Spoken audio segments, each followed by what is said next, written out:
France has entered another phase of its internal political crisis as newly appointed Prime Minister Sébastien Lecornu has resigned just hours after the new government's composition was announced. Lecornu announced his resignation before a scheduled speech at the National Assembly, having served for only 27 days. After leaving office, Lecornu explained the collapse of the new government by the inability of political parties to compromise, especially on budgetary matters.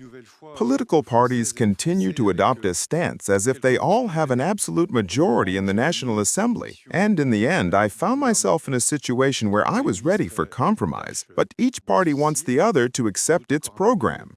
Lecornu stated that the prospect of the next presidential election is stirring up partisan appetites. I repeat, if this moment is the most parliamentary moment of the Fifth Republic, under no circumstances should we relive the bad episodes of the Fourth Republic here. Opposition parties had already managed to criticize the composition of the new government, declaring that it remained virtually unchanged and did not meet France's demand for radical changes. 13 of the 18 ministers in the renewed government had remained in their previous positions. The appointment of former Minister of Economy Bruno Le Maire, who had gone to Switzerland to teach as Minister of Defense, sparked outrage among the opposition, which accused him of failing in his previous role as Minister of Economy and Finance. Sébastien Lecornu's resignation shows that we cannot continue like this, and at some point a new majority must emerge to have a stable government and to solve the problems France faces today.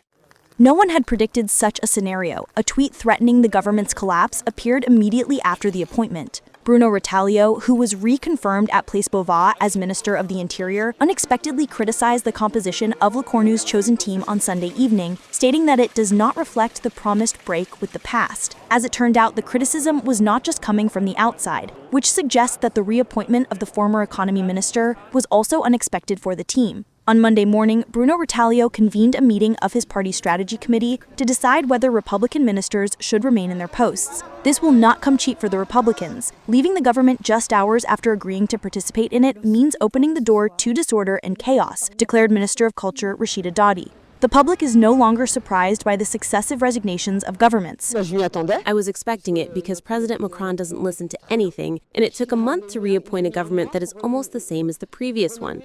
At some point, we really need to sit down and think, to have a process of collective reflection simply to make the right decisions.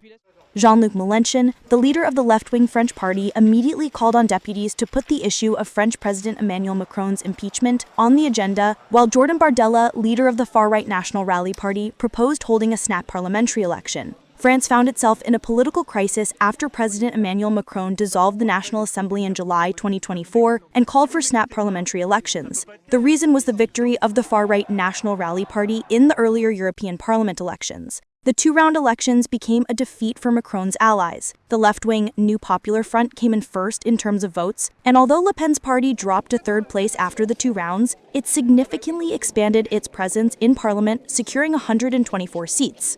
The informal coalition of centrists and reformists supporting Macron holds about 200 seats, while the New Popular Front has 192.